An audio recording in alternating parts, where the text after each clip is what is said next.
ఇప్పుడు చదువుకుంటున్నటువంటి యువత లేదా చదువు కంప్లీట్ చేసినటువంటి వారు ఇప్పుడు చాలా మందిని చూస్తే చాలా తక్కువ శాతం మంది ఉద్యోగ అవకాశాల కోసం చూస్తూ ఉన్నారు. కానీ ఎక్కువ మంది మేము సొంతంగా ఏదైనా వ్యాపారం చేయాలనేటువంటి అభిప్రాయంతో ఇప్పుడు ఉన్నటువంటి యువత అంతా కూడా బయటకు వస్తూ ఉన్నారు. ఎందుకంటే మొదటిది ఎంప్లాయ్మెంట్ చూపించేటువంటిది, రెండోది సెల్ఫ్ ఎంప్లాయ్మెంట్, వారి ఎంటర్ప్రీనర్షిప్ స్కిల్స్ని మరింత అభివృద్ధి చేసేటువంటి దానికి కూడా ఇది ఉపయోగపడుతుందని చెప్పి కూడా మీ అందరికీ తెలియజేస్తూ ఉన్నాం.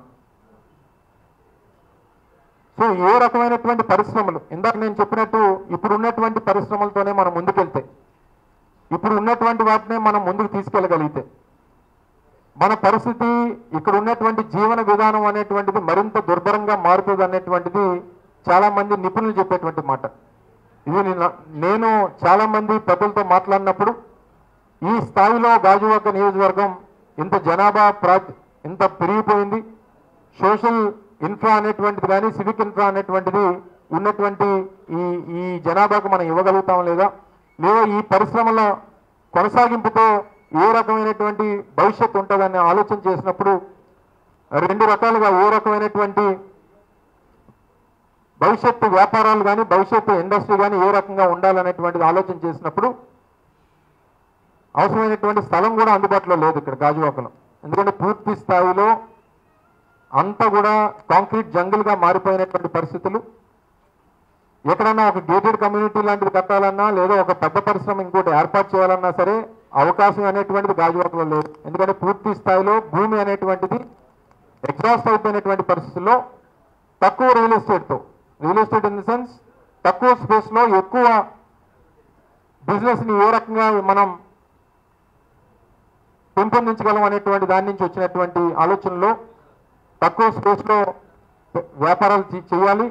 రెండోది నాన్ పొల్యూటింగ్, ఇప్పటికే ఉన్నటువంటి పొల్యూషన్ని మరింత పొల్యూషన్ పెరిగేటువంటి పరిస్థితి రాకూడదు, ఇంకా తక్కువ నాన్ పొల్యూటెడ్ ఇండస్ట్రీ రావాలి. హైయర్ మార్జిన్స్, సహజంగా ఎవరన్నా భవిష్యత్తులో చేసేటువంటి కార్యక్రమాల్లో వారు కూడా మంచి ఉండాలి, గ్రోత్ పొటెన్షియల్ కూడా బాగా పెరగాలనేటువంటిది మన ఉద్దేశం. దానికి సంబంధించి ఇవన్నీ చేయడానికి కూడా మనకి అసెట్స్ ఉన్నాయి. ఎందుకంటే గాజువాక ప్రాంతంలో లేబర్ దగ్గర నుంచి టెక్నికల్గా ప్రొఫెషనల్ కోర్సెస్ చేసినటువంటి స్కిల్డ్ వర్క్ ఫోర్స్ అనేటువంటిది గాజువాకలో ఉంది. Skilled unskilled working age group ఎక్కువ ఉన్నటువంటి ప్రాంతం, ఎక్కువ మందికి అన్ని రకాలైనటువంటి బిజినెసెస్లో కానీ అన్ని రకాలైనటువంటి మ్యానుఫ్యాక్చరింగ్ సెక్టర్లో కానీ పనిచేసేటువంటి వర్క్ ఫోర్స్ మన దగ్గర ఉంది. అన్ని రకాలుగా డైవర్స్ స్కిల్ లెవెల్స్, అంటే రకరకాలైనటువంటి వ్యాపారాల్లో మన దగ్గర ఉదాహరణకి మన వెల్డింగ్ ఇన్స్టిట్యూట్స్ కానీ లేదా ఆటో నగర్ కానీ లేదా ఈ పరిసర ప్రాంతాల్లో ఉన్నటువంటి ఫార్మా రంగం కానివ్వండి లేదా ఇతరితర బిహెచ్ఎల్ లాంటి కంపెనీల్లో ఉండేటువంటి కాంట్రాక్ట్స్ కానీ లేదా వైజాగ్ స్టీల్ ప్లాంట్లో ఉండేటువంటి డైవర్స్ స్కిల్ లెవెల్స్, అంటే ఏ రకమైనటువంటి బిజినెస్ ఏర్పాటు చేసినా దానికి అనుగుణంగా పనిచేసేటువంటి వర్క్ ఫోర్స్ అనేటువంటిది గాజువాకలో అందుబాటులో ఉందనేటువంటిది మనకి ఉన్నటువంటి సోర్సెస్ ప్రకారం ఉంది. దానికి అనుగుణంగా ఇక్కడ ఏదన్నా మనం బిజినెస్ చేసినా కావాల్సినటువంటి లాజిస్టిక్ సపోర్ట్, పక్కనే పోర్ట్స్ కానీ మ్యానుఫ్యాక్చరింగ్ యూనిట్స్ కానీ ఈ రకమైనటువంటి సపోర్టింగ్ అసెట్స్ మనకు ఉన్నాయి. తర్వాత కన్జ్యూమర్స్ కూడా ఏది చేసినా సరే, ఉదాహరణకి మొదట్లో ఉదాహరణ చెప్పాలంటే కేఎఫ్సి పెట్టారు గాజువాకలో. ఎక్కడ ఫస్ట్ ఒక పాయింట్లో ఎక్కడో కేఎఫ్సి పెట్టినట్టున్నారు మన సిఎంఆర్ సెంటర్లో. సిఎంఆర్ సెంటర్లో కేఎఫ్సి పెడితే ఇవి అమ్ముతుందా లేదా అనుకున్నాం.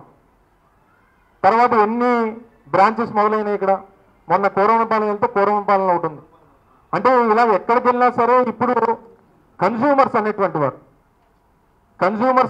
వారు పెద్ద ఎత్తున గాజువాకలో ఏ రకమైనటువంటి వ్యాపారం చేసినా దానికి అనుగుణంగా దానికి వ్యాపారం అయ్యేటువంటి విధంగా పూర్తి స్థాయిలో కన్జ్యూమర్ నంబర్ అనేటువంటిది కూడా పెద్ద ఎత్తున గాజువాకలో ఉంది అనేటువంటిది కూడా అదొక పెద్ద అసెట్ గా మనందరం కూడా భావిస్తా ఉన్నాం. ఒక్క మాట గుర్తుంచుకోండి, అమరన్నకి చెప్పితే జగనన్నకి చెప్పినట్టే. గుర్తుకే